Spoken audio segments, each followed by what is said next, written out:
सोनापुर की राजकुमारी केशवती बहुत सुंदर थी। केशवती का सबसे बड़ा आकर्षण उसका जूड़ा था। उसके बाल घने, काले और लंबे थे, इसलिए उसके जूड़े के बारे में सारे ही राज्य में लोग बहुत चर्चा करते थे। केशवती को खुद भी अपने बालों पर बड़ा नाज था।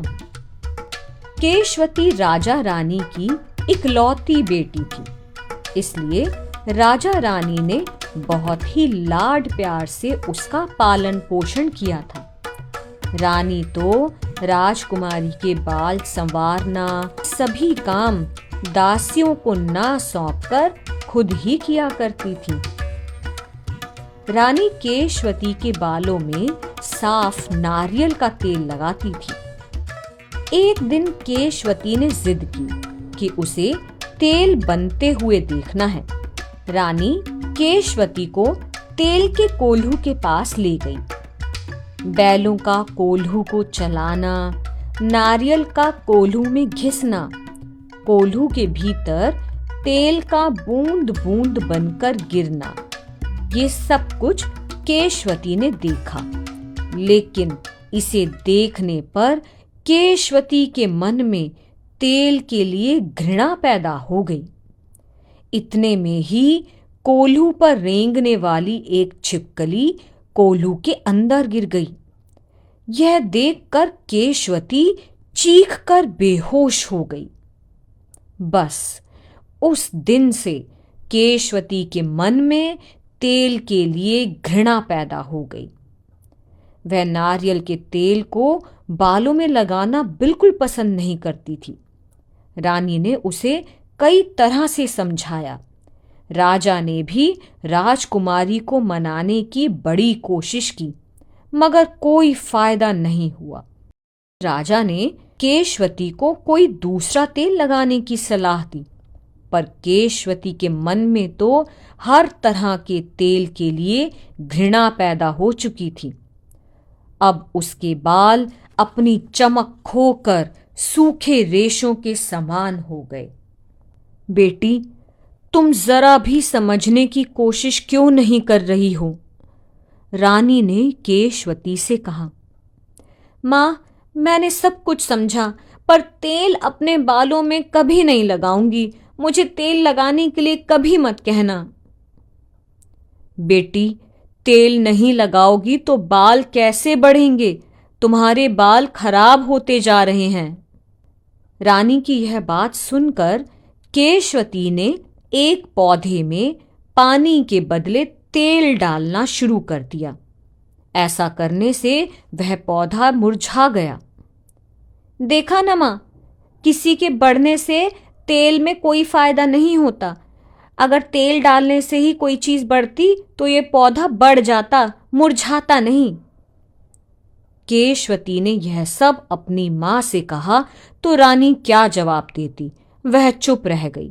दरबार के वैद्यों ने आयुर्वेद के सारे श्लोक पढ़कर समझाया कि बालों के बढ़ने के लिए तेल चाहिए, लेकिन केशवती के निर्णय को बदलना उनसे भी संभव नहीं हो पाया। केशवती टस से मस नहीं हुई और ना ही उसने तेल लगाना शुरू किया। यह समाचार जल्दी ही रजतपुर में पहुंचा। रजतपुर सोनापुर के पड़ोस का राज्य था। दोनों देशों के राजा आपस में मित्र थे। बहुत दिन पूर्व ही केशवती का विवाह रजतपुर के राजकुमार कांचन के साथ तय हो चुका था। कांचन अनेक विद्याओं में बहुत प्रवीण था और बहुत चतुर भी था। उसने अपनी होने वाली पत्नी के बारे में सुना कि केशवती ने अपने सिर पर तेल लगाना बंद किया है और इसलिए उसके बाल झड़ने लगे हैं। तो उसने मन ही मन राजकुमारी केशवती का मन बदलने का निश्चय कर लिया और यह समाचार सोनापुर के राजा के पास भेज दिया। राजा ने भी जल्दी ही उसे आने का संदेशा भेज दिया। कांचन के आने की बात सुनकर केशवती को बड़ी प्रसन्नता हुई। आखिर बचपन में वह दोनों सोनापुर में खूब खेला करते थे। जब दोनों की उम्र बढ़ी तो उनके बीच की घनिष्ठता भी बढ़ती गई। कांचन जल्दी ही आकर केशवती से मिला। मिलते ही उसने बात शुरू की।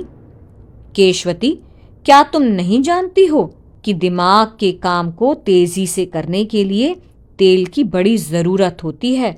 वह दिमाग के लिए ईंधन के समान होता है। उसके बिना तो दिमाग ठीक से काम ही नहीं कर पाता।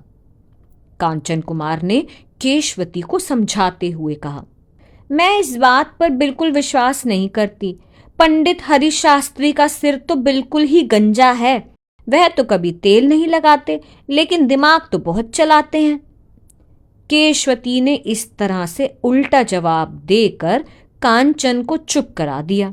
लेकिन कांचन भी कहाँ मानने वाला था। वह बोला, इस समय वे अपने सिर में भले ही तेल ना लगाते हों, लेकिन बचपन में तो लगाते ही थे।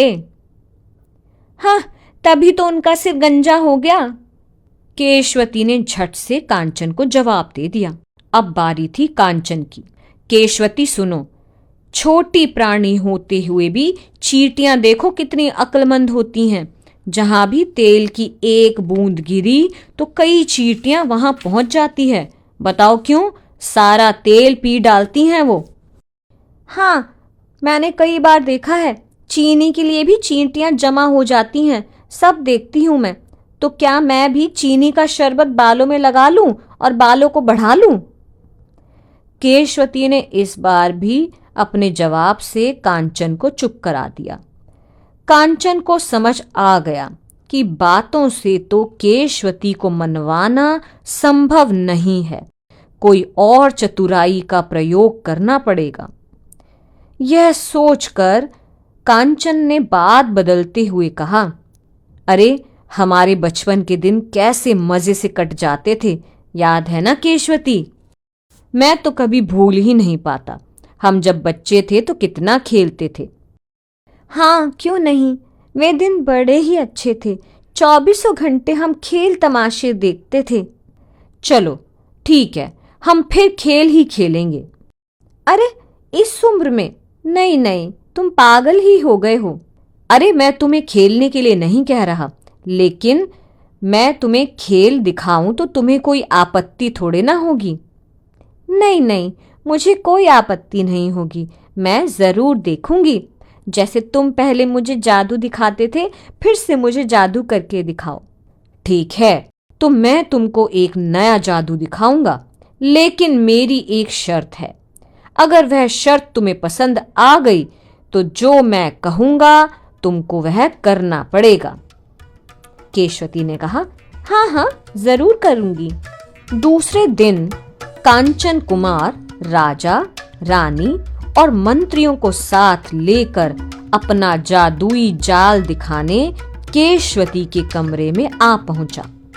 उसने मेज पर एक बहुत बड़ी पानी से भरी नांद रख दी। तब एक मोटे गत्ते का टुकड़ा मछली की आकृति में काट दिया।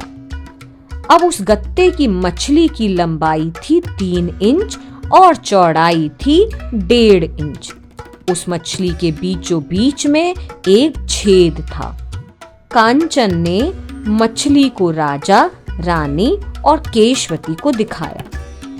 फिर उसको नांद के पानी में तैरने दिया और केशवती से पूछा, केशवती, तुम इस मछली को अपने हाथ से छुए बिना, फूंक मारे बिना तैरा सकती हो? केशवती ने आगे बढ़कर बड़ी देर तक देखा, बड़ी कोशिश की और बोला कि मैं तो ऐसा नहीं कर पाऊंगी। अब राजकुमार की बारी थी।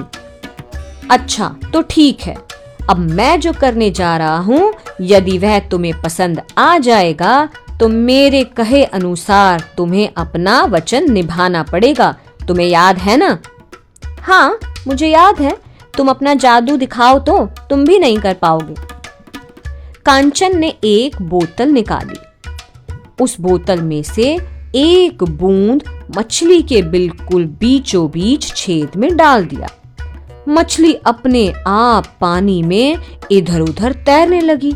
सब लोग बड़ा खुश हो उठे। केशवती ने खुशी के मारे मुस्कुराते हुए पूछा, अरे ये इसमें क्या है? मुझे भी दो, मुझे भी दो। ये ऐसा तुमने क्या डाला कि मछली तैरने लगी?